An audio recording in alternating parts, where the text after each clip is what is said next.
Dispatching our calls is a process of presenting the messages that we have taken from the callers to our customers. Our customers set the parameters for what should be dispatched and how to do so. The message that is taken will direct you on what action you will take, if any. Scripts and message forms are set to give the expert taking the calls the tools to best assist with the dispatching decision tree.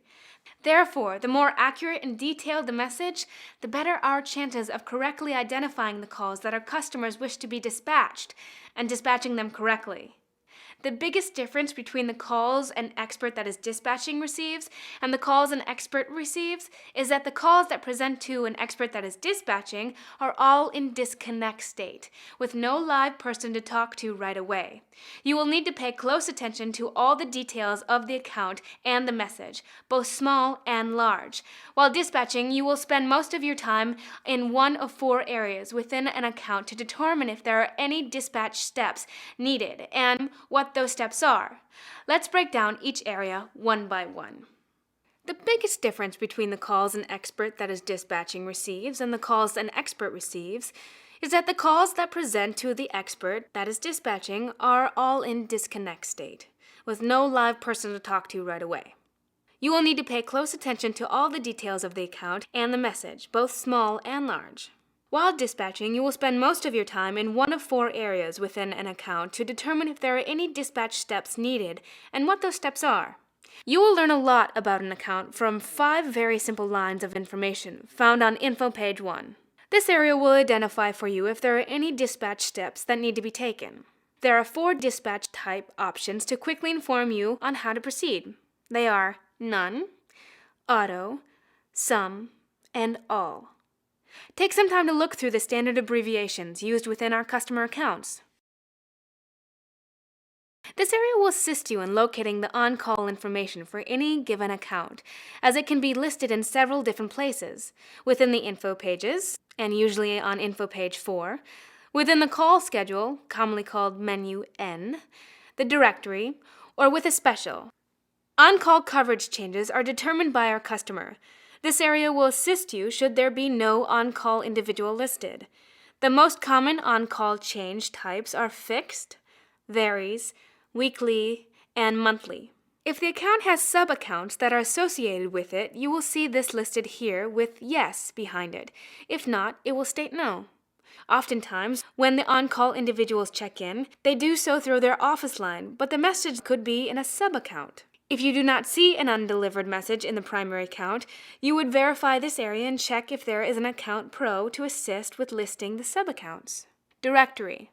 The yes or no listed will tell you whether or not this customer has a directory attached to the account. This is another tiny piece of information that will save you a lot of time. A directory stores the contact information for any staff member that you will need to reach during dispatch times. Directories are organized either by alphabetical order or by order of contact. Information that is available in a directory includes a cell phone number, a home phone number, a pager number, an email address, and a number that we can send text messages or emails to.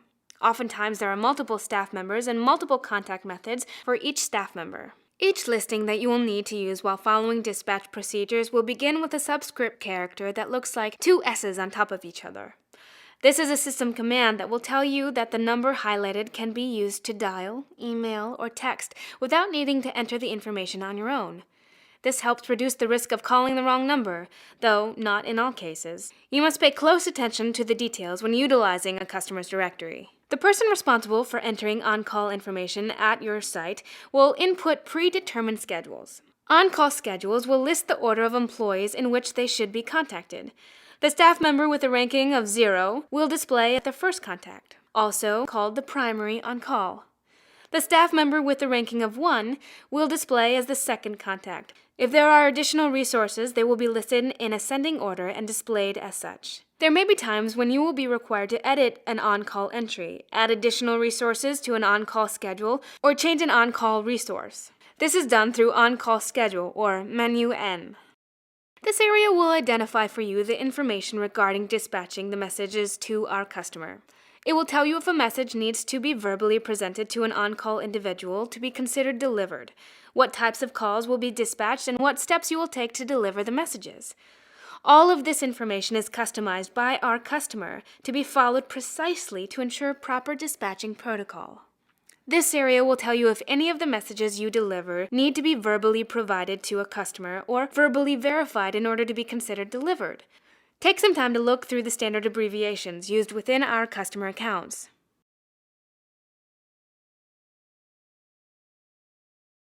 This area will detail out for you what types of calls our customer requests that we dispatch to them.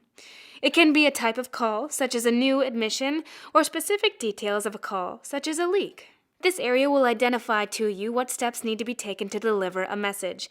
You will utilize the information on Info Page 1 to assist with identifying where the contact numbers are located. Oftentimes, there will be changes to the dispatch instructions, be it the individual to contact, a contact number, or a change to the contact order. When these changes need to take effect immediately but are not able to be made, they are entered into a special. Prior to taking any first steps of dispatch, you will want to review the specials area to confirm no such changes were notated. Time is the essence to our customers, both in regard to their billing and when it comes to responding to their callers' needs. The longer it takes us to determine if a call needs to be dispatched, the more critical time is lost by our customers. We bill our customers on a highlighted time basis, which means that any time our experts are actively working on a customer's account, we are billing them. Therefore, once you bring our customer's account onto your screen and are reviewing their dispatch instructions and steps, we begin to bill them.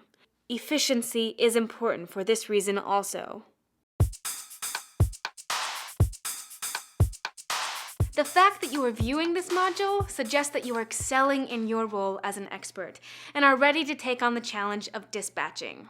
Remember that small details are huge and to always be quick, but don't hurry. You can always rely on this module as a reference, and after just a short time of dispatching, you may even feel that you could have written the module yourself. Best of luck in your new challenge, and congratulations!